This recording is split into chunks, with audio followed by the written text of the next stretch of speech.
Muy buenas noches y bienvenidos al debate de Popular Televisión. ¿Cree usted que definitivamente hemos salido ya de la situación de crisis en la que nos hemos venido encontrando? ¿Cree que la creación de empleo de la que se habla es algo permanente, una evolución nada más positiva, creciente y por tanto estamos en una situación de satisfacción? ¿Lo nota usted en su economía, en la de su familia o la de su empresa? ¿O por el contrario es de los que piensa que seguimos encallados en el mismo problema de hace muchos años y que modificaciones o medidas económicas puntuales no sirven para nada, sino que debe haber un cambio radical en la política económica? La verdad es que hay respuestas para todos los gustos cuando vemos los medios de comunicación, la prensa, la televisión, y desde luego, sin duda, más mensajes vamos a recibir de los partidos políticos en estas próximas fechas, teniendo en cuenta que tenemos a la vuelta de la esquina las elecciones municipales y autonómicas y un poquito después tan solo las generales, y cada uno nos mandará los mensajes que creen más convenientes sobre críticas y propuestas en materia económica. Nosotros vamos a intentar esta noche con 4 invitados, con 4 expertos, con 4 personas que no son representantes de partidos políticos, sino que son profesionales del ámbito de la economía, analizar qué se dice y quién lo dice.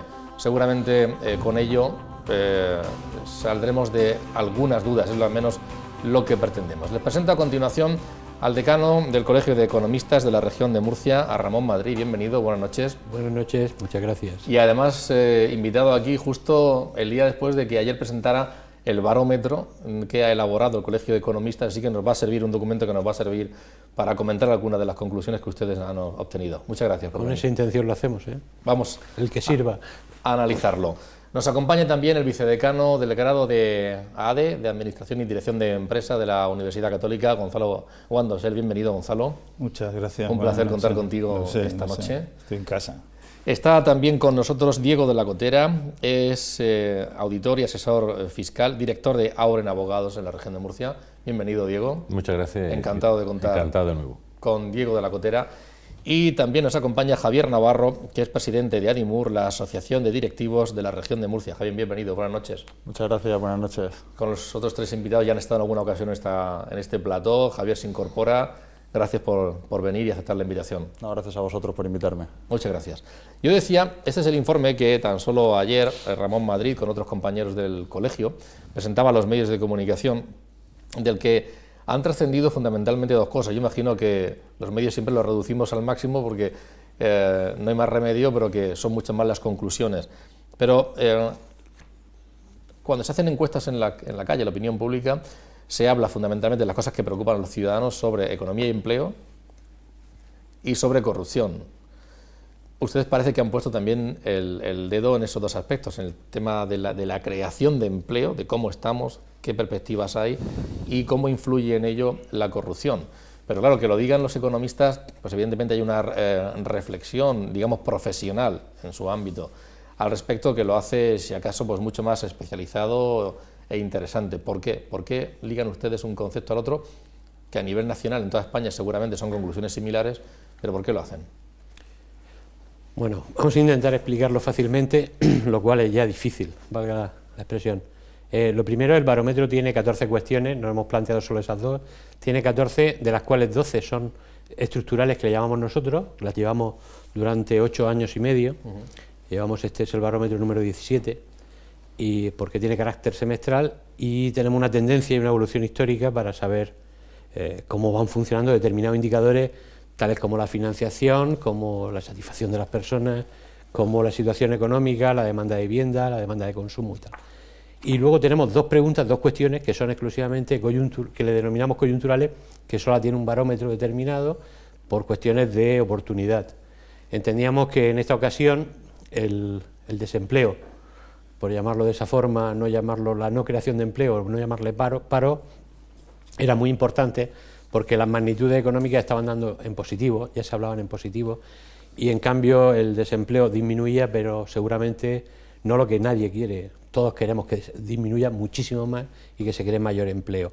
Y otra era la corrupción, no porque haya más corrupción o menos corrupción, sino porque desde el año 2012 al 2014, una de las cuestiones, de las debilidades que han ido planteando los compañeros en este barómetro, es la corrupción. Ha pasado a ser la número 2 como debilidad regional, la primera el desempleo y la segunda a larga distancia la corrupción.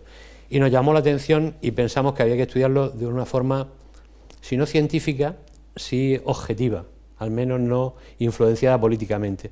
Y desde luego no ligamos la corrupción al desempleo exactamente.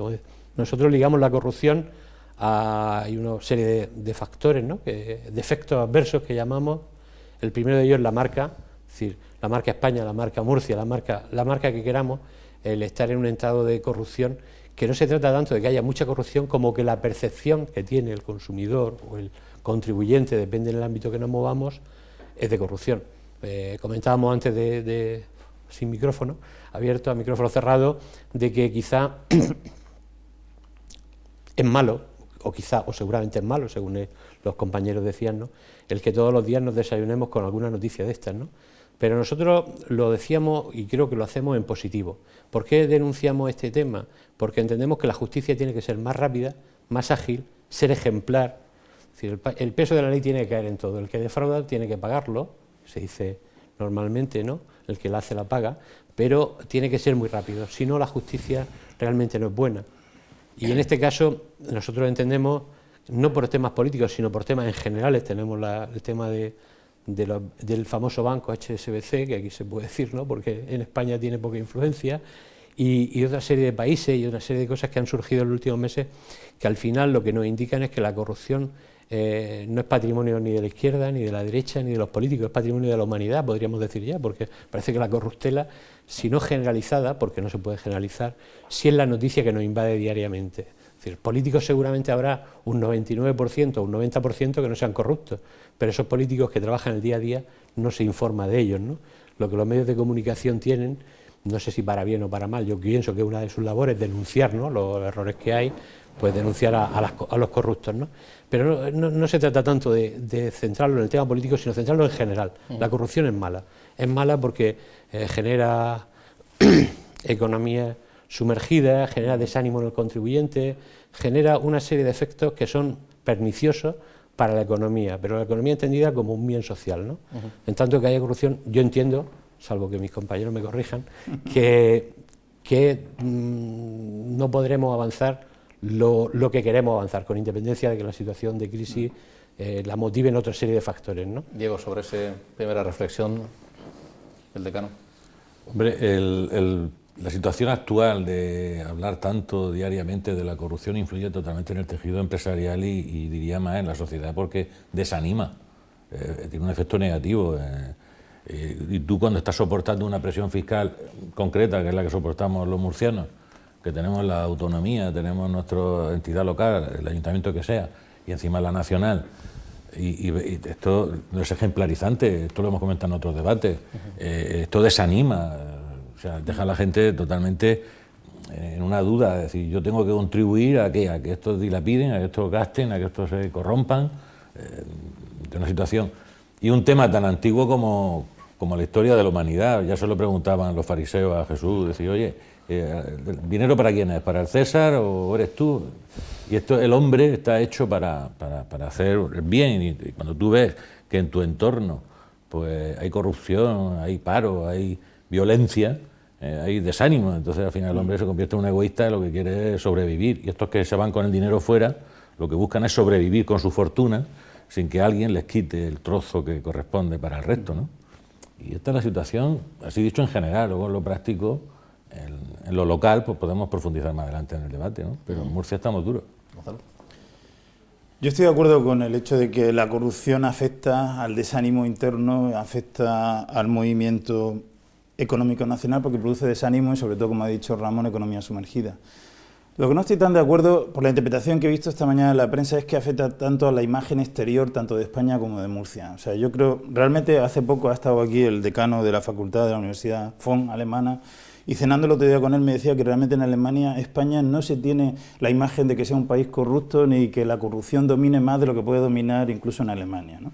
Además lo hemos visto, también hoy han salido las cifras de exportación, que la región de Murcia ha crecido un 11,6% en exportación, ya es el 35% del PIB frente al 23% nacional, es decir, que la imagen de la región en el exterior, que es la que nos lleva a vender los productos que nos están sacando de alguna manera de la crisis, es el motor que está tirando en los últimos meses, yo creo que no se ve afectada por la corrupción por lo mismo que ha dicho Diego, porque es un tema, y Ramón, es un tema casi de la humanidad. Todo el mundo asume que hay un porcentaje de corrupción y que lo va a haber en cada país. Lo que sí que es cierto es que internamente, claro, afecta mucho porque desanima. Resulta que aquí todos tenemos que pagar para que se pueda mantener el estado del bienestar social y resulta que hay gente que son los que más tienen, pues que de alguna manera tienen dinero y recursos para poder evadir una parte de su fortuna, ¿no? Y sí, yo creo que eso es lo que desanima bastante.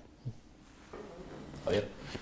Yo creo que es un síntoma de salud, ¿no? de la sociedad, que la sociedad civil plantee en un momento de crisis especialmente complicado para mucha gente, el que no está dispuesto a aceptar actitudes o comportamientos que no son éticos, yo creo que es bueno. Lo que no se debe entender eso es como una enmienda a la totalidad, o sea, lo que los últimos 40 años de España es un milagro español, es un milagro que hemos hecho entre todos. De ahí a que una sociedad sana como la nuestra diga que hay comportamientos que no le gustan, me parece un síntoma de salud. O sea, lo triste sería que nos acostumbráramos a que hubiera comportamientos que yo creo que no son estructurales, pero que sí pueden, que son peligrosos, que generan desasosiego, que generan una frustración importante. Una sociedad sana debe decir, oye, esto no me gusta y esto se puede reformar. La justicia tiene que actuar rápido, no debe haber procedimientos 7 años abiertos, 5 años abiertos, no tiene sentido, procedimientos que no son muy complejos y en general no lo son. Entonces, incluso hay que plantear, ese es el último espacio de la corrupción, ya cuando el juez tiene que intervenir es cuando la corrupción ya se ha producido.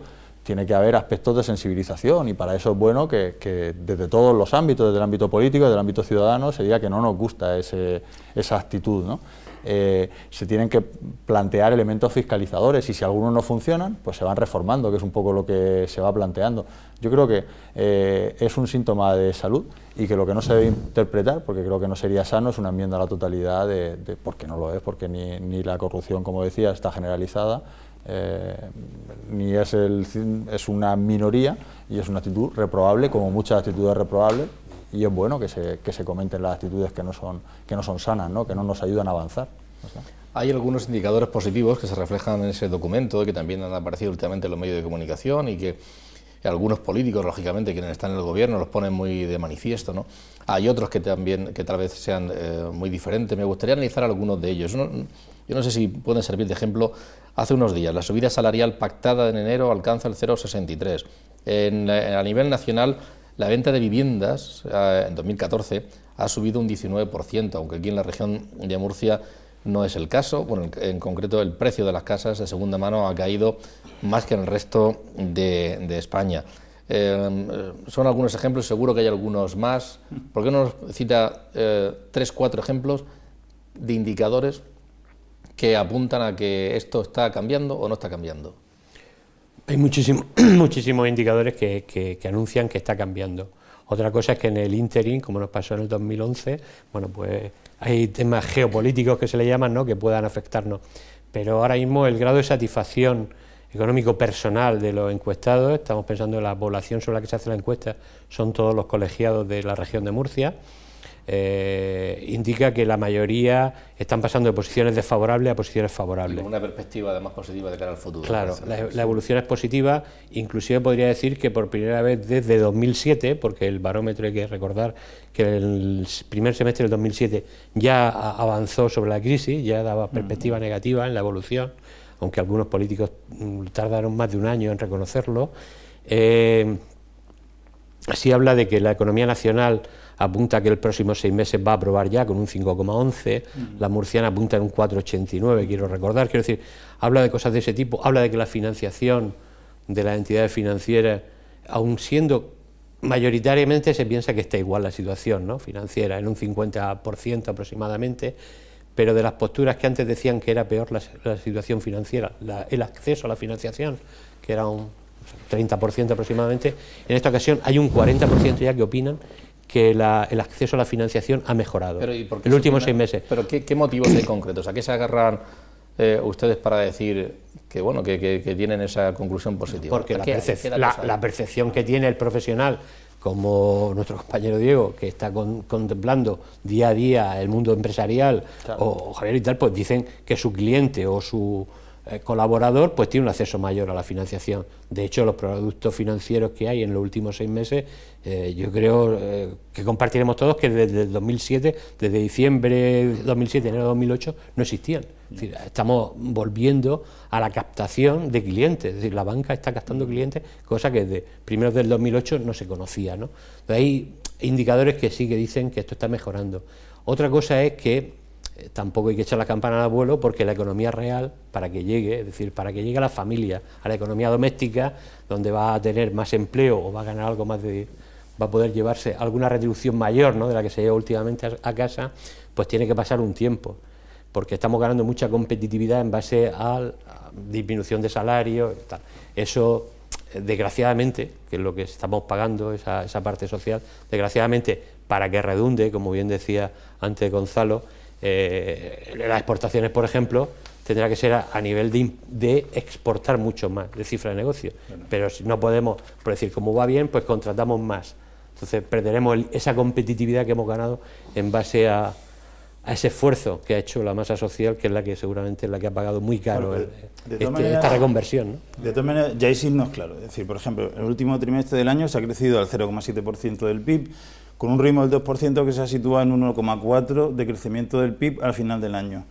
Y lo más importante es que con esa tasa de crecimiento se ha creado empleo. En España nunca se había creado empleo por debajo del 2%. Es cierto que la crisis fue tan dura que ahora pues parece que ha sido suficiente con esa tasa del 1,4% para crear empleo. Lo que se dice siempre del traslado de las cifras macroeconómicas a las microeconómicas, pero es que eso siempre ha sido en los dos sentidos. Cuando empezó la crisis empezó a mitad del 2007 y no se sintió realmente en los bolsillos hasta mitad del 2009, que fue cuando alcanzó el pico. 2 años.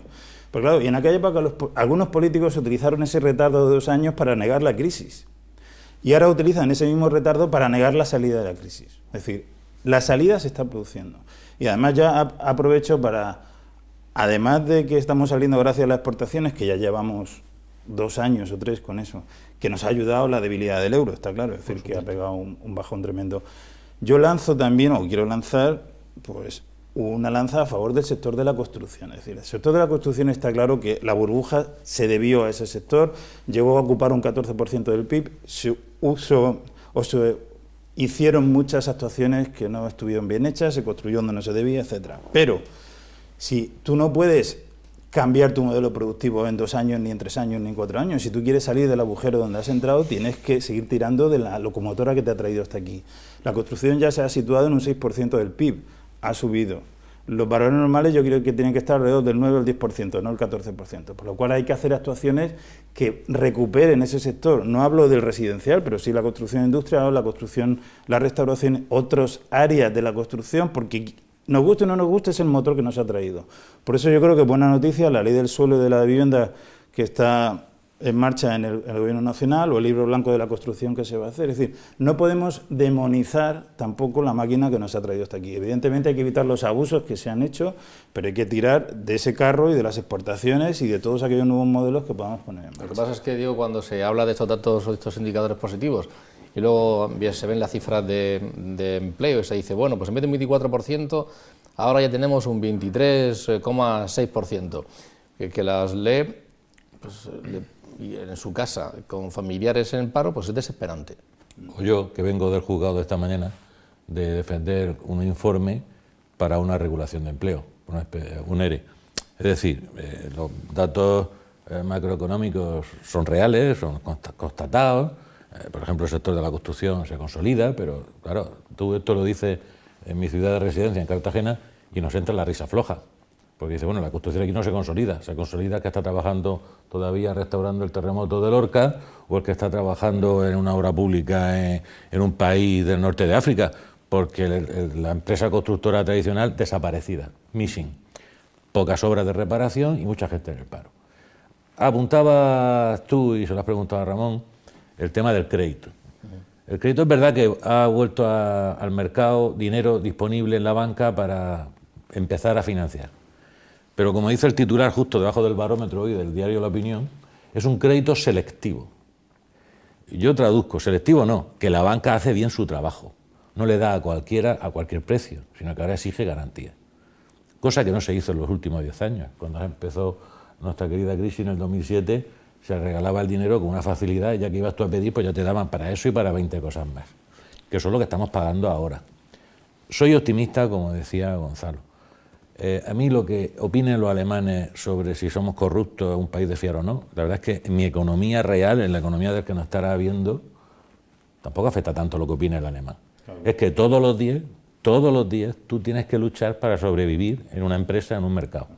Y las condiciones no son favorables. Hoy no son favorables. Las reales, las del día a día, las de la pyme. En Murcia somos pyme. En Murcia no tenemos estructura. El sector agroalimentario tira con la exportación, pero no vivimos todos los murcianos del sector agroalimentario. Por desgracia, el sector industrial, que también tira mucho en la exportación, tampoco da tantos puestos de trabajo como daba antiguamente. Entonces tenemos un paro, que yo hace poco leía a un concejal de Cartagena quejándose de cómo subía el paro en el sector de hostelería y no lo entendía. Como abriéndose tanto negocio de hostelería, que es lo que está de moda. Hace muchos años eran los videoclubs, ¿te acuerdas, Ramón? Abríamos videoclub en cada esquina, ahora abrimos bares en cada esquina. No sé por qué, la crisis terminamos con la hostelería, como que el recurso para ocupar mano de obra. Pero no se ve realmente que descienda el paro, el desempleo. Al empresario le cuesta mucho trabajo llegar a la financiación. Y entonces, cuando las grandes compañías no tiran, las pequeñas estamos en crisis, pues yo no es que sea pesimista, pero todavía no veo.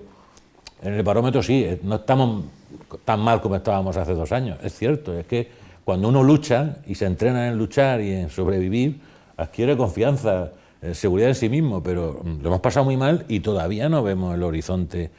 Yo particularmente, en mi opinión... Javier, que está en una organización donde hay, agrupa a directivos, ejecutivos de empresa, ese crédito, fluye, no fluye, hay dificultades, a corto o medio plazo puede producirse una mejora del empleo en base a los números que gestionáis en las empresas. Sí, vamos a ver, yo respecto al crédito sí soy optimista, yo creo que está mejorando. Prudentemente, Basilea III le hace daño a las entidades financieras porque les hace los activos ponderados por riesgo y se están aplicando Basilea III, tenían unos plazos para aplicarse y se van a aplicar mucho antes y eso va a hacer unas entidades financieras más solventes, probablemente más anticíclicas, pero les está afectando. Ahora, yo creo que está mejorando la actividad crediticia y que va a mejorar mucho más. Yo creo que el Banco Central Europeo está ahora mismo tiene una actividad muy expansiva y está lanzando mucho dinero a los mercados y ese dinero está llegando a los bancos comerciales y los bancos comerciales tienen que moverlo. No lo pueden mover a coste cero, pero yo creo que se está moviendo y bueno, pues cuando vamos hablando, también nosotros somos parte de CEDE, la Confederación Española de Directivos, la preside Fainé. Hace un par de semanas estábamos con él y íbamos hablando de esa evolución y estaba también John Scott, el presidente de KPMG, y también veía que ese proceso se está dando. Y en cuanto a la economía, yo sí soy más positivo. Hemos terminado el año 1,4. Claro, si miramos la foto estática con los decalajes que hay, no se puede decir, no es que no estemos bien, estamos muy mal. O sea, un 25% de paro es un drama familiar, personal, todos tenemos amigos, o sea, no se escapa nadie. Con un paro juvenil cercano al 50%, eso es un drama, eso no es un parámetro económico, eso es un auténtico drama. Ahora, igual que a veces hay tormentas perfectas, yo creo que ahora en algunos aspectos estamos como con el buen tiempo perfecto, en el sentido de macro internacional. Si nos vamos al quantitative easing que está haciendo el Banco Central Europeo, está poniendo mucho dinero en Europa y lo ha parado Estados Unidos. Baja la fortaleza del euro, nos está ayudando a las exportaciones. Las exportaciones de Murcia han subido un 11,6 y probablemente es un buen momento para ganar competitividad vía tipo de cambio. Todo eso parece muy macro, pero eso significa que, y en importaciones que también han subido, una parte importante eran bienes de equipo. Eso quiere decir que hay industriales que están comprando maquinaria para producir, porque ven que está subiendo las exportaciones o el consumo.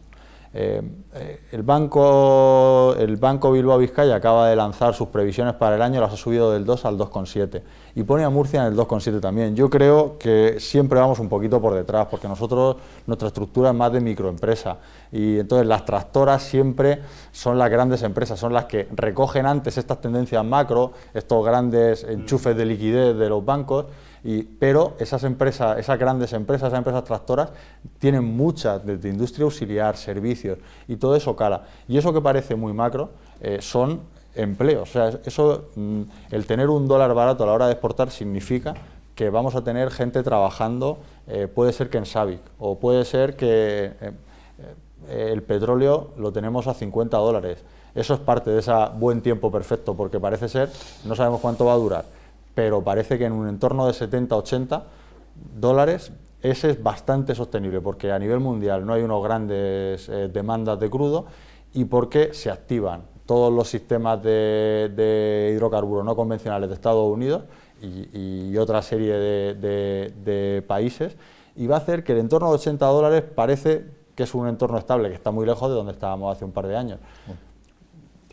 Parecen cifras muy macro, pero todo eso significa que las empresas pueden costearse productos, los derivados del petróleo, que pueden vender un poquito más competitivos fuera de Europa. Todo eso son puestos de trabajo. Yo sí soy optimista. Yo de todas maneras, aun a riesgo de que mis amigos Ramón y Diego me acusen de ser un profesor universitario teórico, sí que soy muy positivo, es decir, soy extremadamente positivo. Ahora veremos por qué Estamos esa acusación. en la línea correcta, estamos creciendo. Evidentemente hay un paro elevado, pero vamos a ver, hay un tema importantísimo que no podemos olvidar. Uno de los elementos fundamentales de esta crisis que hemos tenido en los últimos años ha sido el abandono escolar. Es decir, tenemos una población en paro que no tiene apenas formación, y esa que es un porcentaje importante, y va a ser muy difícil colocarla, porque abandonaron sus estudios al albor de un trabajo bien remunerado. El 60% de los parados juveniles solo tienen acabada la primaria. Bien, esa 60%. población Y va a ser... 50% de los parados Claro, totales. entonces no podemos ser tampoco ilusos. Esa parte de la población es muy difícil que se coloque. Por lo tanto, ¿qué hay que hacer? Yo creo que hay que hacer, primero, luchar contra la desigualdad, políticas activas de desempleo y, sobre todo, de acceso a la formación de todo ese porcentaje que dice Javier, que es muy importante. No va a bajar un trabajo para gente que no tenga una formación determinada y que exija el mercado. Por lo tanto, ahí tenemos que centrarnos. Pero evidentemente, aunque tengamos un porcentaje de paro muy alto, yo sigo diciendo que la situación en la que estamos es muy positiva y vamos en el buen camino. Pero no podemos dejar de trabajar en políticas activas de empleo. Si Diego me deja por alusiones... Sí, Sí, bueno, pero por Os he aludido a los dos. Por eso digo, si Diego me deja por alusiones... Decano primero. Yo diría que, bueno, comparto lo que has dicho, por supuesto. Hay que pensar también, por lo que decía Diego, de que el empleo que se va a crear en los próximos años no es un empleo de las características del empleo que teníamos con anterioridad. Eso hay que pensarlo y tenerlo muy claro. Es decir, el que esté pensando que el empleo va a tener la estabilidad que tenía en otros años y en otras épocas está totalmente equivocado, porque la economía no va por ahí, ¿no? Eso lo quería decir cuando lo ha comentado Diego, y quería decir también, hablando por el tema del talento, ¿no? Porque lo que hay que hacer es potenciar el talento. Evidentemente, en una economía avanzada, en un mundo tan global como el que tenemos y en un país con los derechos que desgraciadamente todo el mundo ha luchado por conseguirlo, hay que luchar más por el talento que por sectores que tengan menos valor añadido, lo cual comparto, aunque sea solo por una vez en la vida, lo que decía Gonzalo, de que hay que luchar evidentemente por políticas activas de formación y de empleo. Yo sí quería hacer un paréntesis en lo que hace años ya no nos acordamos cuando decíamos tenemos que aprender de las crisis, ¿no? Los que algunos pintamos algunas canas más, ¿no? Aquí en la tertulia hemos vivido algunas ya, ¿no? Y de las crisis hay que aprender. Y parece que en esta nos estamos dejando algunas cosas fuera del tintero y vamos a salir de la crisis con los mismos fallos que entramos. Uno, la unidad política de Europa. Es decir, tenemos una unidad monetaria, quiere ser una unidad económica, que no lo es, evidentemente, pero es que la unidad política está echada por tierra. Evidentemente, cuando surgió el tema Lehman Brothers, tal, hablábamos de que hacía falta un órgano regulador internacional, porque las entidades financieras, como cualquier empresa, se establecen con una libertad y con una agilidad, se mueven de un país a otro, y en cambio están domiciliadas hasta inclusive en algunos en paraísos fiscales, ¿no? O en países semiparaísos fiscales.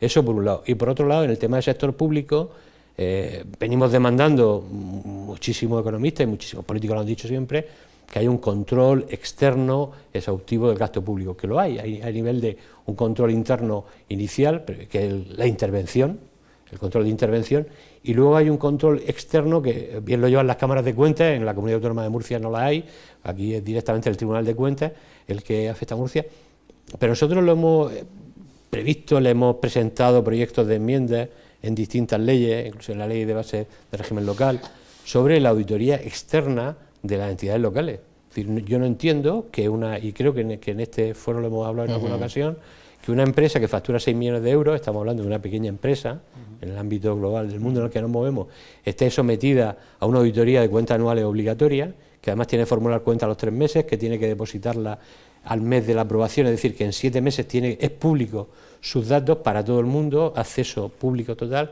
y luego resulta que unas corporaciones locales, pues que tienen obligación de depositar cuentas, rendir cuentas en el mes de octubre del año siguiente, que hay un 40, un 50, un 60% que no lo hacen en plazo, que hay más de un 30% que ni lo hacen, no es que no lo hagan en plazo. Ayuntamientos de la región de Murcia. De la región, hablo de toda España. A nivel nacional. Esto es un tema nacional porque la legislación que la afecta nacional y que además no se someten a auditoría más que por el arbitrio técnico de sus cámaras de cuentas o del Tribunal de Cuentas.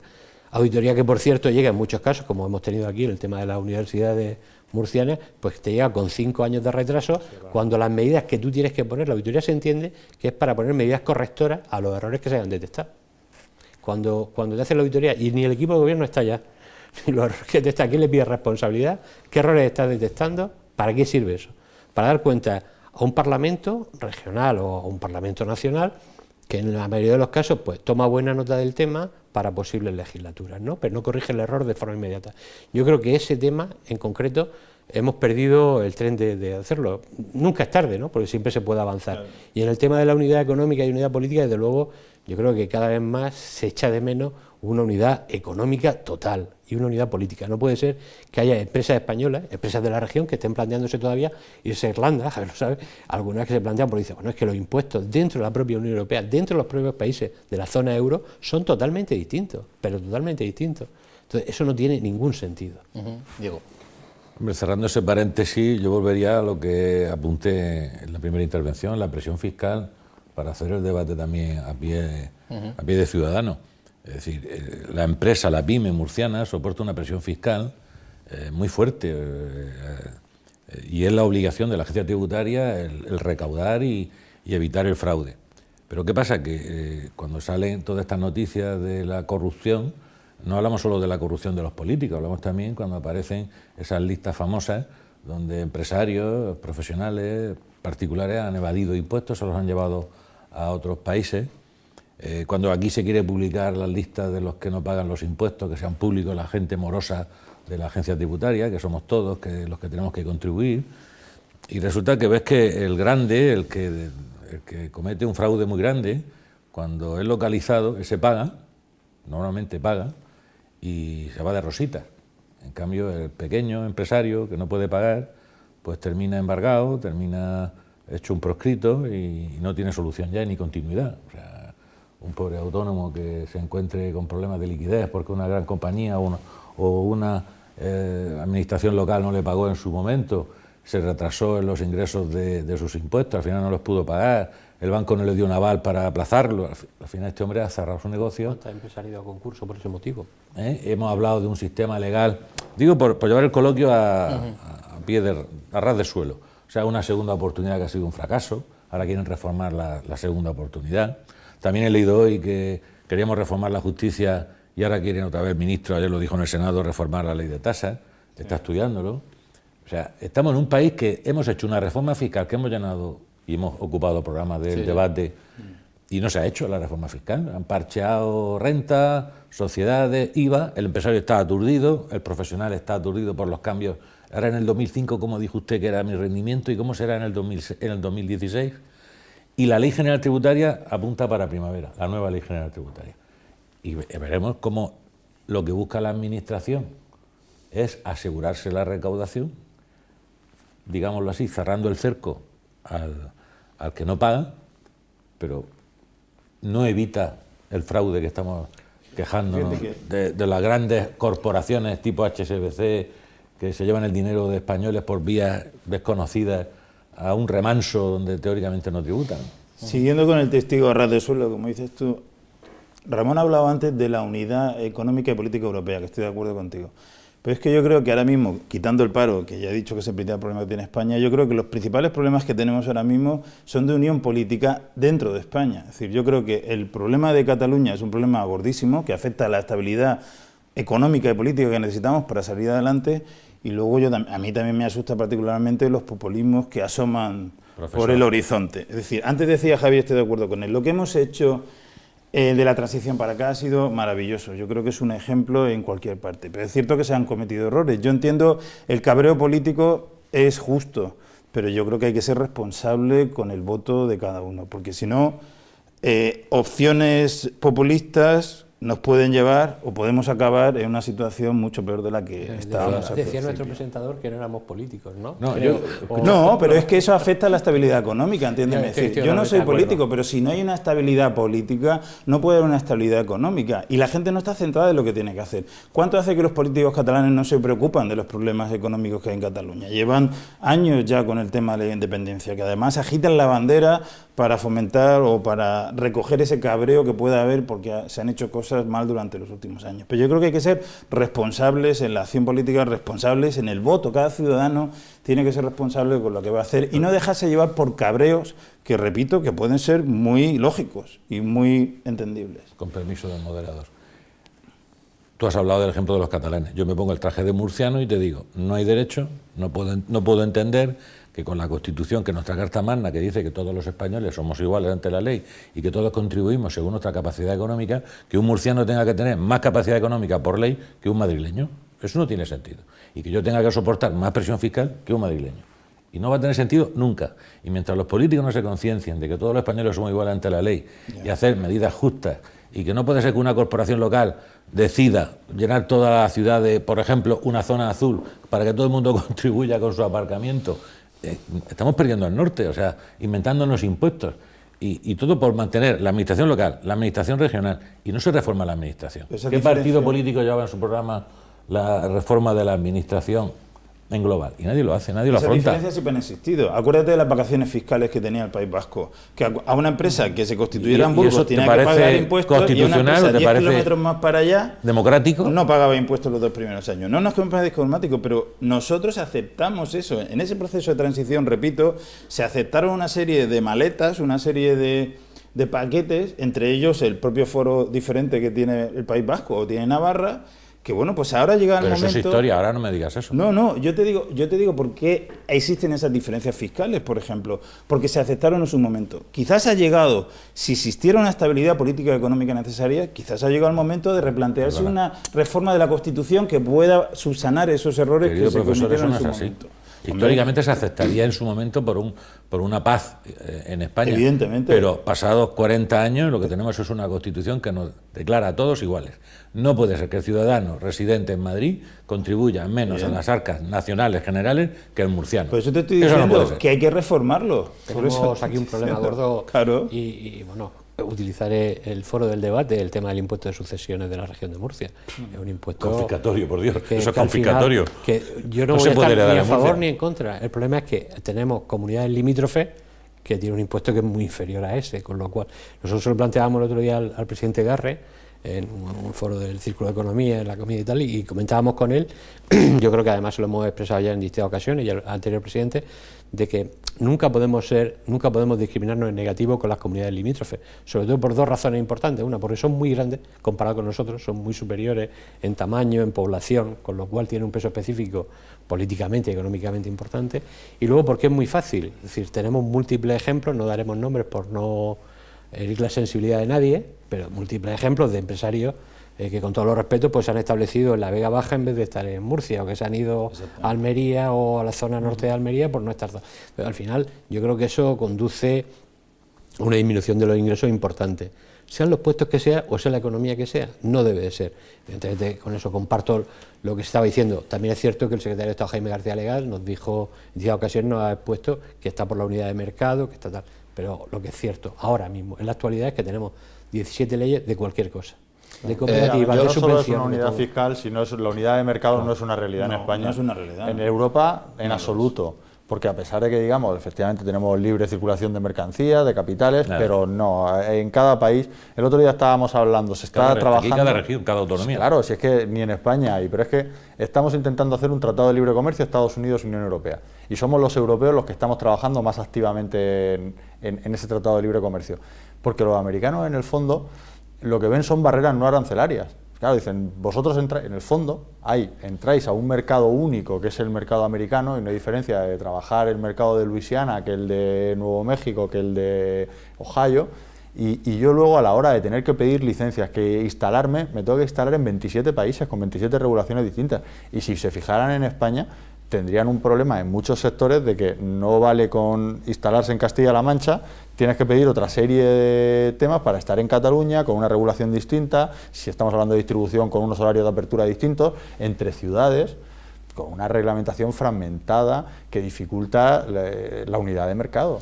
Yo decía antes, apuntaba al principio que hablábamos, que habíamos invitado 4 profesionales, 4 técnicos, no políticos, pero bueno, la verdad es que eso de políticos todo el mundo lleva su punto de vista, y la verdad es que ustedes, los economistas, están de moda en el mundo de la política también, ya tanto en los partidos tradicionales como también en los emergentes, ¿no? Podemos ha fichado a Vicens Navarro y a Juan Torres para su programa económico, Ciudadanos a Luis Garicano y a Manuel Conte, y bueno, pues los ponen ahí un poco también como bandera de prestigio en la hora de elaborar sus propuestas. Y hablando de propuestas, algo se ha dicho antes, me gustaría ahora plantearlo.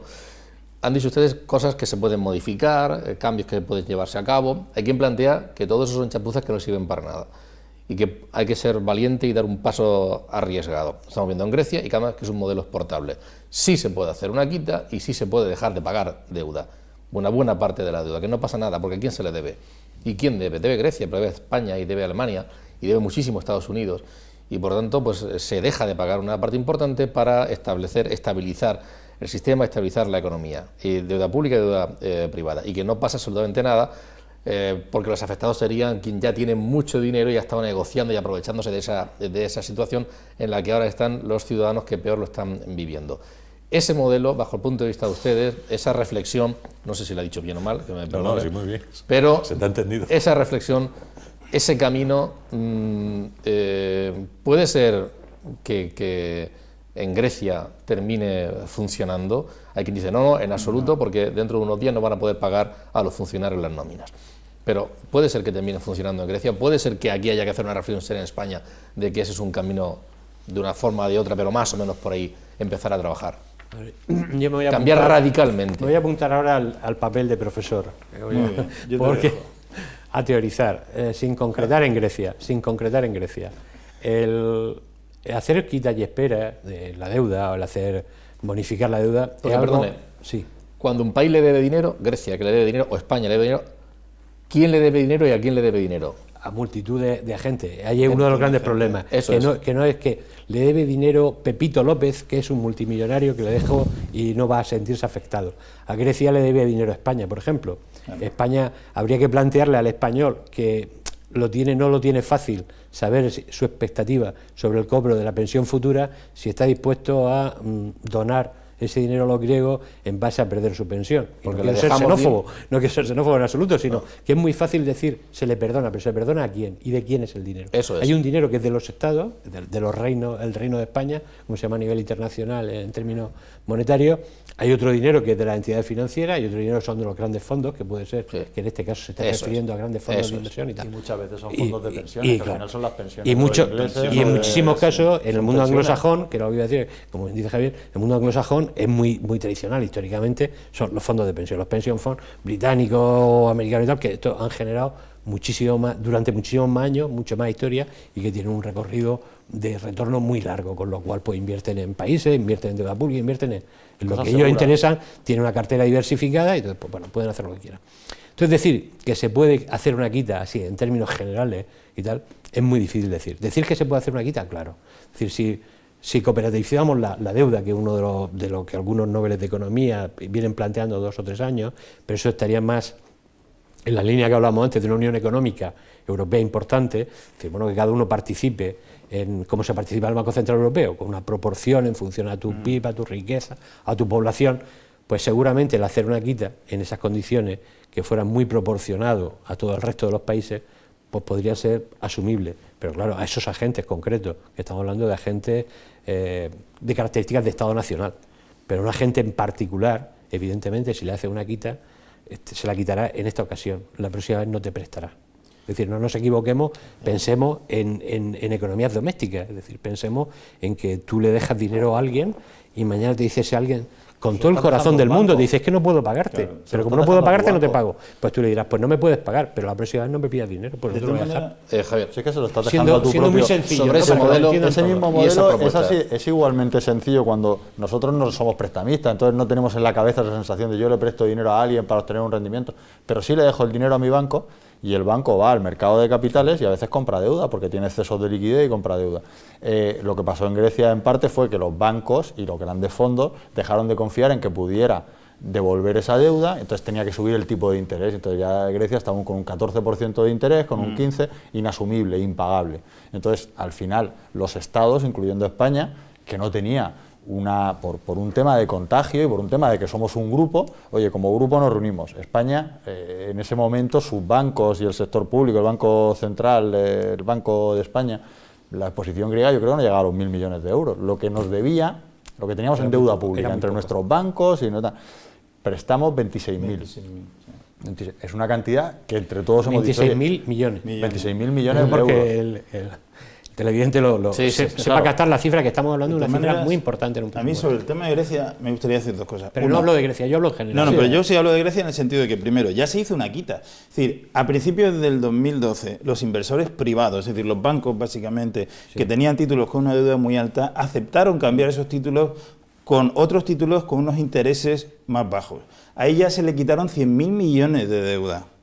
Después de esa quita, claro, los inversores privados ya no quisieron prestar más, por lo cual entramos nosotros y fue cuando ahora la mayoría es deuda pública, deuda de países como nosotros. Perdón, que no nos podemos permitir, es deuda pública. No nos podemos permitir dejar de cobrar 26.000 millones de euros, por lo menos España. Y lo segundo que quería decir es lo siguiente: el señor Varoufakis, que es el ministro griego de Finanzas, es un especialista de teoría de juegos. La teoría de juegos es ese aspecto de la matemática que estudia la toma de decisiones en procesos y de negociación. Hay un juego dentro de la teoría de juegos en el que él será un experto, que es el juego de la gallina. El juego de la gallina consiste, ¿os acordáis las películas que hubo de esta época, que de Gris y tal, del 70 y pico, que se subían en Yo soy más antiguo. dos coches, No me di por aludido. uno enfrente del otro, iban en la misma dirección, iban a chocar. La Unión Europea va en un coche y Grecia va en otro coche. La teoría de juegos dice que los dos saben que la mejor salida es que uno de los dos gire, es decir, porque el resultado para los dos es mejor si uno se desvía que si chocan, ¿de acuerdo? Varoufakis está jugando con el miedo de lo que puede pasar si Grecia sale del euro para que quien gire sea la Unión Europea. ¿Qué pasa? Se está encontrando que la Unión Europea no tiene la sensación de que va en un coche como Grecia, sino que la Unión Europea va en un camión y Grecia va en una bicicleta, por lo cual tiene la sensación de que si choca con ella no va a pasar nada. Y estamos en esa situación. Y toda esa parafernalia del principio, ¿os acordáis que rechazó un poco al Eurogrupo y dijo que no existía la troika y tal? Eso es lanzar señales de que él no va a girar el volante, sino que tiene que ser la Unión Europea la que se rinde.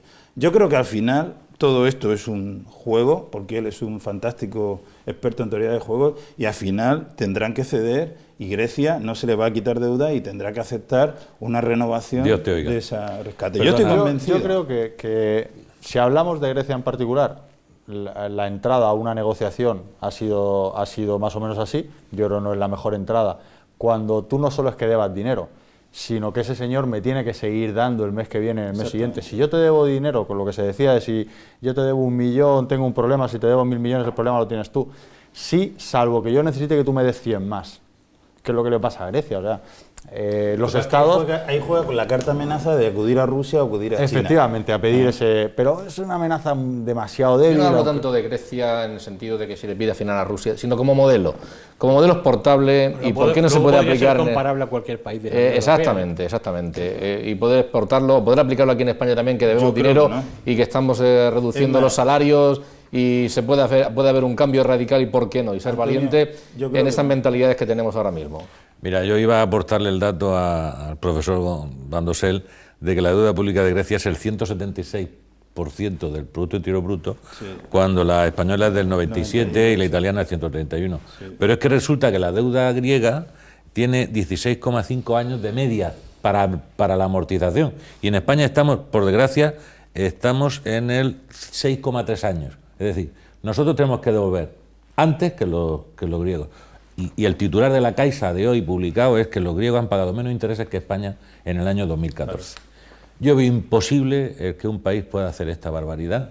Pienso que la Comunidad Económica Europea debe de sentirse bien posicionada en su camión, como el ejemplo que tú has puesto, y pasarle por encima a estos políticos, como tú dices, que son teóricos del juego, pues que están jugando un poco con la sensación del miedo, de lo que pueda ocurrir. Es uno de los mayores expertos. Tiene que mantenerse firme Europa, y esto de las quitas, olvídate, imagínate que todos los morosos, o todos los deudores, o todos los que tenemos hipotecas, digamos, oiga, mañana no pagamos, porque, oiga, pensamos que los bancos ya son muy ricos.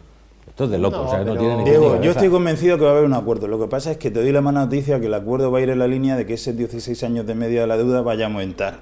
Y que todavía la deuda se devuelva mucho más tarde. Pagará más intereses. 20 o 30 o 40 años. Pero ese camino podría ser lógico. Pues que paguen más intereses, ya claro. Sí, efectivamente. El camino va a ser que del 80% de la deuda pública que tienen, que la tienen contratada con otros países, va a pasar casi al 100%, porque el sector privado lo va a abandonar, porque ya se ha ido abandonando. Y se van a pagar sus intereses durante 30 años. Claro, y se va a ir pagando intereses 30 años, acordaros de las deudas perpetuas con Sudamérica y cosas de ese tipo. Pero eso al fin y a la postre no es malo. Ahora, pensar per se, de cualquiera que deba, puede aplicar una quita, cuando quiera y como quiera, que era lo que se nos estuvo vendiendo en un momento determinado, no se puede hacer. Y repito que ya hubo quita. Claro, y que si la deuda está cooperativizada, como decíamos antes, es decir, el Banco Central Europeo, con sus recursos, de los que forman parte de todo el Eurogrupo, mantiene que puede hacer una quita, bien, pues eso es una ayuda que se da por sus compañeros de viaje en este mundo global, de acuerdo, hasta ahí bien, pero lo que tú no le puedes pedir al sector privado, a los mercados, es que eso te lo reconozcan, el mercado nunca te lo va a reconocer, y de hecho hay que llevar mucho cuidado. Esto era como cuando desahucios no, efectivamente desahucios no, pero lo que no se puede hacer es que le obligue a una entidad financiera a que financie a cualquier modo, porque no te va a financiar. Entonces lo que hay que hacer es dar moras, aplicar facilidades, hacer cualquier cosa, pero pensar que alguien de forma unilateral pueda determinar una quita o una espera, yo creo que es romper las reglas de juego. Y de luego las reglas de juego pueden ser esas, pueden ser bonificación del 30%, puede ser que los tipos de interés se vayan al 0,5%, puede ser cualquier regla, pero las reglas de juego tienen que estar aceptadas por los que están jugando, valga la teoría de juegos que comentaba Gonzalo. Es decir, si los miembros del Eurogrupo admiten que que la deuda en vez de ser a 16 años y medio la vamos a retornar a 30 años y que durante los 5 primeros años va a haber una carencia de tipos que vamos a dar al 0,5, que tal, no hay ningún problema. Eso al final es una quita, eso al final es una quita, pero es una quita suavizada y admitida por el Eurogrupo. Pero tener en cuenta que la contrapartida de eso es que el sector privado se va a ir retirando y el sector privado no le va a prestar al Banco Central Europeo, tendrán que ser los propios países los que financien el Banco Central Europeo. Me parece absolutamente impresentable por parte de los políticos griegos esta idea que transmiten a la ciudadanía y que me llega a mí como ciudadano español, de que vamos a exigir que nos perdonen, que nos quiten, cuando en España llevamos 4 años de absoluta carestía, de cada vez más sacrificio por parte del ciudadano, del contribuyente, un gobierno que ha tomado medidas impopulares. Pues habrá que hacer igual en España. Es decir, que los griegos tendrán que apretarse el cinturón, como no hemos apretado los españoles, que hemos bajado nuestro volumen de negocio, aumentado la recaudación de impuestos y cada vez más impuestos. Entonces, pero es que, Antonio, para sostener esto no puede ser que paguemos todo. De un importante es complicado. Hombre. Portugal hizo lo mismo en su nivel, también apostó y compró deuda griega. Portugal tiene, yo creo que el salario mínimo de unos 450 euros para ganar competitividad. Gracias a eso han vuelto empresas textiles que estaban en China y en países emergentes, han vuelto a Portugal y están tratando de salir adelante. Tú, un portugués, que le ha prestado dinero a un griego. Oiga, pero yo voy a subir el salario mínimo a 750 en Grecia. Oiga, muy bien, pero el dinero... Pero es que el dinero era mío y quedamos en que me lo ibas a devolver y a mí me hace falta. Y luego cuando hablas de exportar ese modelo, es que como este mercado es dinámico, el mercado de capitales, ¿qué ocurre? Lo podemos hacer, o sea, las quitas en España default ha habido 13 veces en la historia. Desde Felipe II ahí hemos tenido, y ha habido en Argentina y ha habido en muchos sitios. ¿Qué ocurre? Los mercados se retiran y dicen, bueno, he perdido, es como si yo te vendo naranjas y tú una vez no me pagas el producto, aparte de que me haces daño a mí, a mis proveedores, o sea, no es algo que yo tenga muchas naranjas y soy muy rico y tal, sino haces daño a la economía, yo no te vendo más naranjas. Y como los estados no se pueden drenar de capital, ¿qué ocurriría? Los bancos tampoco pueden ir, en última instancia, a financiarse. Y si no pueden financiarse, no pueden darle a este señor un pequeño crédito para que abra su bar. Si se drena el mercado de capitales, la economía pega un retroceso bestial. O sea, no es un juego de suma cero, porque tú al día siguiente no es que tengas un dinerito dentro de España que funcione bien y como somos autárquicos, pues oye, con lo que tenemos nos movemos.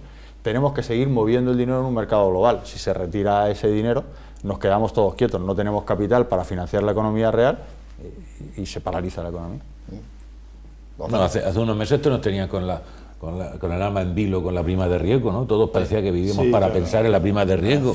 Oye, ha desaparecido la prima de riesgo, ya no se habla de la prima de riesgo, hablamos de Grecia. Porque España ha ganado credibilidad. Sí. España ha hecho lo que tenía que hacer. ¿Pero por qué hemos ganado credibilidad, profesor? Porque hemos hecho lo que teníamos que hacer, hemos hecho muchos sacrificios. Perdón, hemos hecho lo que nos han obligado a hacer. Hemos hecho algunos deberes, porque hemos hecho los duros, pero yo hablo del ciudadano. Ahora soy yo el que baja al ciudadano. Hemos hecho muchos sacrificios y España como país ha ganado credibilidad. De hecho, aunque no te interese lo que dice Alemania, me decía el otro día el decano alemán que ahora mismo España en Alemania es un país que genera admiración, porque ha salido de una situación muy difícil. Por el sacrificio que hemos desarrollado. De acuerdo, y eso no lo valoran. En Alemania no lo valoran. Pero por eso, sí, bueno, pero ahora no lo valoran. Pero yo digo sobre el caso griego, yo creo que Europa se siente muy bien en su camión, y yo creo que va a llegar, Varoufakis tendrá que girar y se llegará a un acuerdo que evidentemente irá en la línea de que se pague más tarde y con menos interés. Pero bueno, esa es una línea aceptable. Pero parece que lo de ser creíble y tal es porque es por sacrificarnos, pero no es que tengamos una mentalidad sacrificada, es que ser creíble y ser solvente significa que la prima de riesgo, los intereses que pagamos, llegaron a estar en un nivel casi inasumible y ahora lo estamos haciendo con un diferencial de un punto. Pero es que además ser solvente significa que Ford hace 10 días anuncia 2.000 millones de euros para la fabricación de nuevos productos en la planta de Almusafes. Por eso son 7.000 empleos. Ford lo hace, ¿por qué? Pues porque somos competitivos en costes, porque somos muy competitivos en la flexibilidad que tiene la planta de Almusafes, que es una de las más flexibles del mundo, porque está viendo un entorno salarial y unos sindicatos que han sido muy prudentes en la crisis, porque han visto la destrucción de empleo que se estaba haciendo y han sido muy moderados en sus reivindicaciones salariales. Han visto que han ligado los temas a productividad en vez de ligarlo a horas trabajadas. Han sacado una serie de temas que te hacen ser solvente y eso, efectos prácticos, sí es para el mecánico que entra en Ford el mes que viene. Por eso yo repito, estamos en una buena situación. No nos dejemos llevar por cantos de sirena, no nos dejemos llevar por los populismos estos que dicen que hay que acabar con todo y tal. Yo creo que hay que ser responsables. Yo no soy político, pero evidentemente tengo mi voto igual que todo el mundo. Entonces seamos responsables con el voto y sigamos apoyando a aquella gente que creemos que nos va a llevar por un camino sensato, por un camino por el que tenemos que ir. Y no por situaciones que no sabemos dónde podemos acabar. Bueno, hablando de qué se pone, me gustaría ahora entrar en una última cuestión y que nos aclararan los invitados. Se habla al principio de corrupción, de corruptelas, y no solamente aquí en España, sino también fuera. Y algunas de ellas, pues bueno, nos llaman mucho la atención. Se ha hablado desde los cursos de formación para reciclar a gente que no está preparada. Tela. Es un problema gordo. Tela, que habrá que hacer gordo. Un replanteo. De hecho, el gobierno está viendo cómo replantea quién da los cursos de formación a partir de ahora, y no dejarlo en manos de determinadas circunstancias que se han venido produciendo. Pero luego también se habla de dónde se llevan los dineros, cómo se tributan, se ha hablado aquí nacional, pero luego a nivel internacional. El caso de HSBC. Diego, ¿quién lleva el dinero a Ginebra, a un banco de HSBC, son todos unos sinvergüenzas? ¿Alguno sinvergüenza y va y lo lleva? Has dicho antes, ha utilizado ese término, sinvergüenza, y yo no he querido responder, porque no me atrevo a exonerar de culpa a nadie. O es todo lo contrario, es mi dinero y me busco la rentabilidad por mi dinero, y eso es solamente justo. La motivación de llevarse el dinero fuera de cualquier país siempre está en base al ahorro que se produce en el individuo, y luego en el ánimo de enriquecerse. Punto. O sea, no voy a entrar en más calificaciones. Una pequeña cosa, si me permite.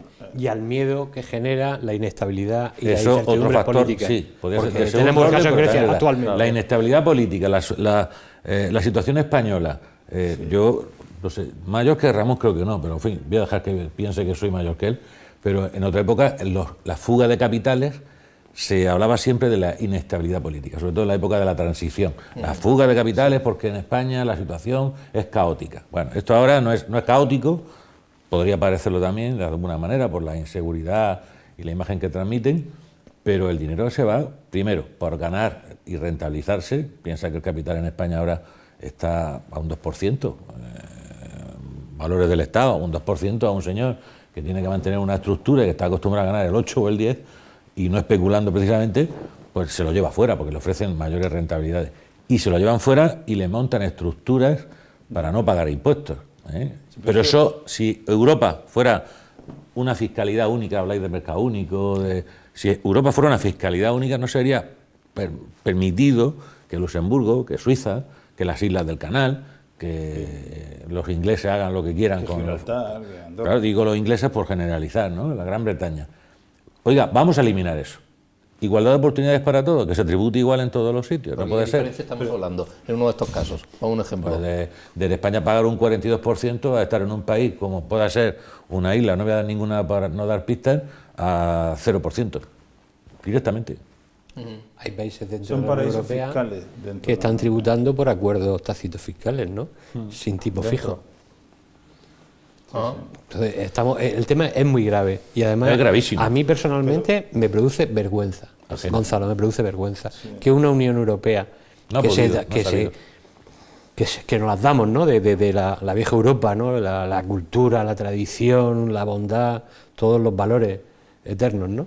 Resulte que tenemos infinidad de paraísos fiscales, ¿no? Que ahora dicen, no, este está mejor, este ya nos va a pasar información, ¿no? Me hace muchísima gracia cuando nos van a pasar información en un plazo prudencial. Bueno, esto es de escándalo, es de escándalo.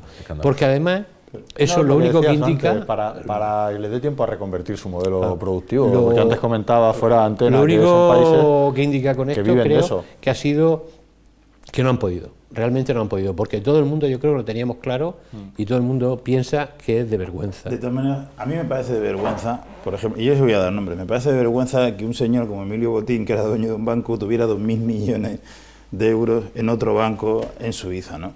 Y porque las grandes fortunas, como te han dicho, van buscando donde pueden darle más rentabilidad. Pero yo no me refiero a las grandes fortunas. Yo me estoy refiriendo, tú imagínate un asalariado que tiene un buen sueldo, que está tributando al 48, incluso al 50, al 51%, y que él no ve claro que él tenga que pagar la mitad de su sueldo, ¿para qué? Para que otros se lo lleven, para que se mantenga un estado de bienestar que no tiene claro cuánto se desvía de los cursos de formación, de los ERES, de no sé qué. Entonces él dice, oye, pues yo para qué voy a pagar esto. Y se busca una manera de sacar fuera ese dinero, porque la lista famosa de Falciani, que sacó El País el año pasado, había mucha gente que eran altos directivos de empresas, no eran grandes fortunas, era esta gente que no está dispuesta a pagar un 48, un 49, un 50% de su sueldo sin saber muy bien a qué se destina, ¿no? Y eso es un problema muy gordo, porque eso es un problema de mentalidad. Con tu mismo ejemplo, el empresario profesional que tributa al 50, al 42, ve que una sociedad, una corporación muy grande, no voy a dar ningún nombre, un banco, pues no llega a tributar efectivamente más de un 20%. ¿Eso cómo se lo explicas? Sí, ha habido 9%. Entonces tenemos un impuesto sobre la renta confiscatorio, tenemos un impuesto sobre la renta que hace que desanime al emprendedor, que desanima al que arriesga, y entonces no genera puestos de trabajo. Por eso hay personas físicas que crean sociedades interpuestas para solo pagar ese porcentaje más barato. Está muy puesto, profesor. Y no voy a decir nombres, pero todo el mundo sabemos quién es. Y luego encima dice, no, que no ha hecho nada ilegal. Hombre, vamos a ver, tú no puedes estar predicando y luego hacer tú lo mismo que dices que no se puede hacer. Eso se llamaba fiscalmente hace muy pocos años. Vamos a ver. Eso de tributar vergüenza. en transparencia fiscal, ¿no? Yo es que ahora Tributar en régimen de transparencia Eso fiscal. es una vergüenza. O sea, lo haga quien lo haga. Por supuesto. Ahora, el ciudadano que paga los impuestos habría que llamarle, en vez de sujeto pasivo, hay que llamarle patriota fiscal. Porque somos unos patriotas, pagamos sin esperar nada a cambio a lo que nos quieran dar. Y encima soportamos que Europa veamos comparaciones odiosas y veamos esas listas, que no engañaros, esas listas son gente que no está a nuestro nivel, son gente que nos supera. No bien, todos, y ese no. señor que tú has puesto de paz descanse de ejemplo, Sí. ese señor en España hace ya 20 años cometió un fraude fiscal enorme que se llamaban primas únicas, que su banco comercializó y que no pasó nada porque políticamente no se quiso que pasara nada. Es un país en España que ya llevamos la segunda amnistía fiscal para las grandes fortunas que defraudan. Es un país en España que estamos tapando siempre el fraude grande y al pobre ciudadano lo tenemos presionado. Pero ese es el cambio que en el futuro tendrá que producirse. Aparte de las grandes fortunas, que es una vergüenza, también no hay que olvidar que gran parte de ese dinero que está escondido en esos paraísos fiscales europeos procede de actividades ilícitas, que ahí también se blanquea dinero de la droga, se blanquea dinero de la trata de blancas, es decir, y eso sí que es una vergüenza y la Unión Europea tiene que actuar ahí. Hombre, yo quería para que los lleno. televidentes no se llamen engaño, que el que tributa sea un ejecutivo o sea lo que sea, y tributa en España, tributa por renta y no tiene escapatoria. Es decir, con independencia de que haga algún fraude, que será marginal, y de hecho la agencia tributaria se encargará de ponerlo a buen recaudo. Es decir, que, y yo estoy con Gonzalo, que la mayoría del dinero que hay en paraísos fiscales, los orígenes son o de economía, la llamada economía B, o ya economía sumergida, de blanqueo de capitales puro y duro. De hecho, es decir, que realmente aquí lo que tenemos que combatir, yo contra eso entiendo que se debe combatir a nivel internacional, ¿no? Interpol y instituciones estas internacionales. Pero yo lo que creo, lo que es mucho más fácil, eso ya es difícil. Digamos que yo entiendo que eso es difícil. Ir contra el delincuente siempre es difícil, y contra la delincuencia organizada mucho más aún. Pero lo que sí es fácil es decir, oiga, si usted tiene un territorio dentro de un ámbito geográfico con una moneda que se llama euro, y usted forma parte de la moneda de la zona euro, y está dentro del Eurogrupo, usted no puede permitirse tener una legislación y que otra para Gibraltar, y otra para Gibraltar, otra para Luxemburgo, otra para... Ahí soy pesimista. No, porque lo que comentábamos de que el dinero viene en parte del blanqueo y de financiación del terrorismo, del tráfico de drogas, de hecho, la entrada en el HSBC en Suiza no ha sido por delitos fiscales que no existen en Suiza, que han abierto una investigación y han entrado... Es por sospechas de blanqueo, porque las grandes cifras normalmente van vinculadas a los grandes tráficos de armas, de personas y de droga, o otro tipo de mafia, esos grandes números que se pueden esconder ahí. Eso sí es delito en Suiza también.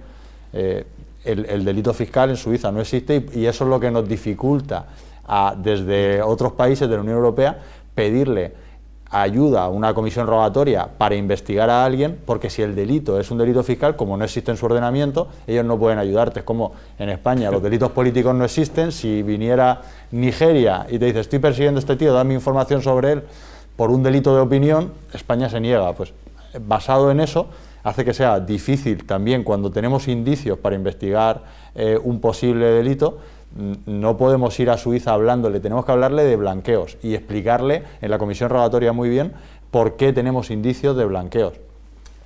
Perdón un segundo, sí. Un ejemplo. Ahora en España la agencia tributaria está buscando a los retornados españoles que cobran pensiones de otros países, bien de la Unión Europea o de no, le están revisando los últimos 4 años. ¿Me quieres decir a un ciudadano español jubilado ahora en España que le están pidiendo por la pensión que percibe de Suiza, que ese va a pagar impuestos, y que el que tiene dinero en la lista Falciani o no, ese no va a pagar impuestos? Es que el agravio comparativo es tremendo, ¿no? O sea, que al ciudadano de a pie, vuelvo a decirlo, está perseguido, está controlado y ese paga. Entonces, 2 cuestiones para terminar, muy breve, y pido la opinión a quien le apetezca responderme. Una de ellas, que me explique en un minuto, el señor Monedero de Podemos, que antes se refería veladamente Gonzalo. No, es un ejemplo. ¿Por qué se dice si realmente ha habido delito fiscal, si no lo ha habido, si ha pagado de una manera o de otra? No entro en que si tiene culpa o no tiene culpa. ¿De qué 2 modelos estamos hablando y de qué posible diferencia de tributación estamos hablando? No hablo de si hay responsabilidad o no. Es inmoral que este señor sea capaz de presumir en público que no debe nada a nadie, y a los pocos días, antes de que la agencia tributaria le localice, voluntariamente regulariza su situación, la que sea, que yo no la conozco con detalle. Pero si tú como ciudadano te retrasas un día en una obligación, tú tienes un recargo del 20%. Entonces, ¿por qué este señor se ha ido de rositas? Y sacando pecho ante el gobierno, ¿no? Y diciendo, a mí que vengan a investigarme. Pues yo no entiendo qué ha pasado ahí, no lo entiendo. ¿Y cuál es la diferencia a la hora de tributar? Pues hombre, que era un fraude, que era delito lo que había cometido este señor. La diferencia está que él, como persona física, por haber cobrado ese dinero, que eran 400 y pico mil dólares, por un trabajo que había hecho hace 4 años, él tiene que pagar un porcentaje. Y como sociedad que crea el día antes de cobrar, paga la mitad. Es que es así de claro, es la mitad. Y resulta que cobra ese día un trabajo que hace 4 años que hizo y crea una sociedad unipersonal para cobrar ese dinero, simplemente para ahorrarse la mitad de los impuestos. Gonzalo, ese señor ha cometido un delito porque la cuota que había defraudado era superior a 120.000 euros. Y públicamente dice que no lo ha cometido y luego regulariza O Exactamente. sea, es una inmoralidad total. Total. Y ya no sigo hablando. Pero sea de quien sea de Podemos, sea de Queremos, sea de Ganemos, sea de donde sea. Es decir, ese tío ha cometido un delito y le han pillado con las manos en la masa. Es una Se ha cuestión. librado porque ha pagado. El diferencial es importante. Antes de que ¿Sí? lo pillen. Claro. Claro. Diferencial estamos hablando, Más de la si mitad. la cifra que está hablando de 425.000 dólares, si seguimos hablando en dólares, estamos hablando de 200.000, que es lo que ha 200.000 regularizado. 200.000 euros, que es lo que ha regulado. Es lo que ha regularizado, 200.000. Y luego otra cuestión, ¿en qué creen ustedes que van a quedar los 27 imputados de la tarjeta Black? Entonces esas declaraciones, decía que le daba vergüenza antes. De todas formas, el tema de tener una sociedad interpuesta, quiero levantar una bandera, no tiene por qué ser malo. No. Porque hay sociedades interpuestas que luego tributan vía dividendo o vía Ramón, retribución. yo- Como bien sabe. no, pero don yo he Diego, explicado lo he dicho. claramente que es Sí. una sociedad interpuesta creada el día anterior Claro, de claro, cobrar claro, sí, un está trabajo claro. de 4 años. No lo digo, pero para que La otra cuestión, ¿en qué creen ustedes que van a quedar los de las tarjetas Black y le da vergüenza o no le da vergüenza o debería darle a alguien o no? Yo, sinceramente, como persona, no opino como decano ciudadano. compuesto, como ciudadano, como Ramón, a mí me da muchísima vergüenza y preferiría ni hablar del tema. Me parece vergonzoso. Puede haber algún caso, no se puede generalizar, puede haber algún caso que efectivamente desconozca el funcionamiento fiscal. Hay compañeros, y lo sabemos todos, que son economistas, y aunque digan, es que el ser economista, ya saben, bueno, no tienen por qué tener ni idea de fiscalidad, ni cómo tributan, ni qué tributan, ni tal. Pero en general, Es un espectáculo así lamentable. es, Ramón, es pero lamentable no y solo- sobre todo en la situación en la que se produce. Sobre todo que son bancos intervenidos. Exactamente. Es que se da una serie de circunstancias. Incluso, aunque incluso tú no un conozcas el consejero, procedimiento vamos a ver, fiscal. un consejero, una de sus funciones importantes, además de orientar la política de la empresa, y tal, es fiscalizar la labor del equipo directivo. Entonces, que una persona del equipo directivo, o dos, siendo el presidente, el director financiero, te dé fuera del circuito habitual de pago en una serie de dietas o como paguen a ese consejero, una tarjeta que al final es dinero, de una forma que no queda claro si es para gastos personales o profesionales. Yo creo que si todo, unos cuantos, si lo han utilizado para gastos personales, sabían que había gastos personales. Incluso los profesionales, todos sabemos que tenemos que guardar los recibos, simplemente para que lo guarde la empresa y a nivel fiscal, si hay una inspección fiscal, se vea la procedencia de ese gasto, cómo ha sido. Entonces, está claro que la sensación que eso da, y por eso lo que da un poco más de vergüenza, es que parece que lo que quieres es apaciguar al consejero que tiene que fiscalizar tu labor. O sea, la labor de consejero es una labor importante. Yo creo que eso de darme una tarjeta Antes en la que de no para queda igual, claro y tal, con independencia de luego cómo la tributes, que yo creo que es difícil no pensar si gastos personales, que no es una retribución, que eso va en tu IRPF Para y el mí pero bueno, es pero no. una vergüenza, Javier, porque muchos han dicho que no era un gasto personal, sino que eran gastos de representación. Entonces a mí me parece una vergüenza que gente que además Ramón y yo conocemos, esos gastos de representación los utilice para comprarle ropa interior a su mujer o para comprarse un pijama. O sea, a mí eso me parece de verdad, y mira que no es dinero, que es algo estúpido, pero No, es el concepto. ¿No os dais cuenta que desenfocamos? O sea, no es el problema de que, como decía mi decano, o sea, no es el problema de que el consejero sepa o no fiscalidad o cómo tributa lo que le están dando. El problema es que la organización, Caja Madrid, los directivos que manejan el tema económico y fiscal, tienen establecida una función de paniaguaos, de gente contenta, a la que se le evita la tributación. O sea, ya me da igual que el sujeto, el consejero que lleva la tarjeta, sepa, sea Está economista, comprando sea abogado, voluntades, está sino comprando- que depende hay de- una organización, es que perdóname, yo soy criminal arriba, que ha dicho, ¿cómo lo vamos a tener contentos a este personal? claro, Y le yo vamos soy a hacer el- creer yo soy que no el tributan. fiscalizado ¿Quién es el por responsable Consejo de eso? Administración, yo como directivo soy el fiscalizado y por voluntad ¿quién es el propia yo responsable, controlo Javier? esa tarjeta, yo la puedo retirar. Pero Javier, ¿quién O sea, es el responsable? es ¿El una presidente del Consejo de situación Administración? estéticamente ¿El muy Consejo de complicada. Administración? Es una Y vergüenza. perdón, y el Banco de España nunca intervino y Hacienda nunca intervino, porque si tú, como directivo, te pasas 4 años tirando de tarjeta y no tributas, querido, Diego, es tú una no vergüenza. llegas a los 4 años. Es una vergüenza que además se rían del ciudadano, porque ayer el señor Arturo Fernández de los restaurantes de Madrid, que diga que él gastaba en sus restaurantes porque eran más baratos. Mira, encima riéndose de la gente. O sea, es que eso yo no lo entiendo. Perdona, No lo entiendo, de verdad. Perdona, habéis preguntado antes, o Antonio nos preguntó por el fraude fiscal, pero mientras esté un pullón en la calle, yo me entra la risa y ves que otros están en la cárcel, pero si cualquiera de nosotros cometemos un error de este tipo de 100.000 euros, terminamos en prisión. O sea, entonces, ¿de qué estamos hablando? O sea, la igualdad. Pero bueno, la sociedad, yo creo que estemos hablando de esto y que la gente... Es que la sociedad se está moviendo en ese sentido, los poderes, todo tipo de poderes se están moviendo, porque si no, no estarían ahí. O sea, yo creo que era peor cuando en otros momentos de la historia se ha tapado y no ha habido. Ahora están ahí, está pasando esta serie de cosas, la gente no está dispuesta a aceptarla, no lo acepta, los tribunales parece que tampoco lo aceptan o hacen bastante, a lo mejor con pocos medios, a lo mejor en unos momentos mejor y en otros peor, pero sí que está... yo creo que no es cierto que no pase nada, o sea, y de hecho está pasando, ¿no? Nos estamos enterando porque está pasando y eso es bueno. Y la sociedad, yo creo que en general pedirá responsabilidades. Yo creo que se pedirán responsabilidades en su momento, que ahí seguro. No tan rápido como decíamos, como debía de ser, pues la justicia debe de aumentar, debe de ser muchísimo más ágil, mucho más veloz. Independiente, Ramón. Sí, bueno, ya es un problema orgánico ya de legislación.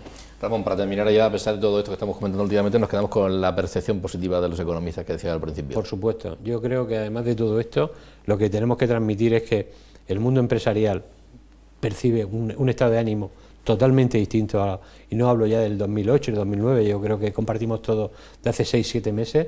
El último semestre del 2014 había más ánimo, evidentemente no el que todos quisiéramos, no el que todos queremos y pensamos que es razonable o adecuado para crear puestos de trabajo, pero sí yo creo que se ha entrado en una buena senda, efectivamente con unos costos altísimos, sobre todo el del desempleo, ha sido el mayor costo que hemos tenido, pero que poco a poco, que seguro que iremos avanzando y esto irá muchísimo mejor. Quizá lo que se echa de menos es que no vamos a salir a la velocidad que entramos, pero bueno, ya sabemos que es difícil porque hay un modelo de crecimiento que nunca volverá a estar, pero vamos, no pasa en esta crisis, pasa en todas las crisis y pasa en todas las sendas de crecimiento, nunca vuelven a ser las que son, eso la historia ya nos lo ha enseñado, ¿no? Será mejor, peor, será solamente distinta, pero seguro que saldremos adelante. Y desde luego es muy importante lo que ha apuntado Gonzalo, y la formación es muy importante, porque la economía, el crecimiento actualmente no va por la aplicación de mano de obra, desgraciadamente, y había un juez de Granada, de menores, sí, famoso, ¿no? que es muy famoso y tal, y decía que la crisis había hecho un gran favor a la juventud, y era que tuvieran que volver a estudiar, ¿no? Porque el gran problema de la juventud es que había salido de estudiar muy rápido, ¿no? Pero bien, yo creo que nos tenemos que quedar con el mensaje de que estamos mejor. La perspectiva, por lo menos la previsión, la expectativa que tienen los economistas es de que vamos a mejor y que desde luego estamos muy lentos, que somos muy lentos, pero vamos a mejor. Muchas gracias, Ramón Madrid, Diego de la Cotera, Javier Navarro y Gonzalo Condosel por haber estado con nosotros y todos ustedes por seguirnos. El próximo jueves estaremos de nuevo aquí con otro tema de actualidad. Buenas noches, gracias.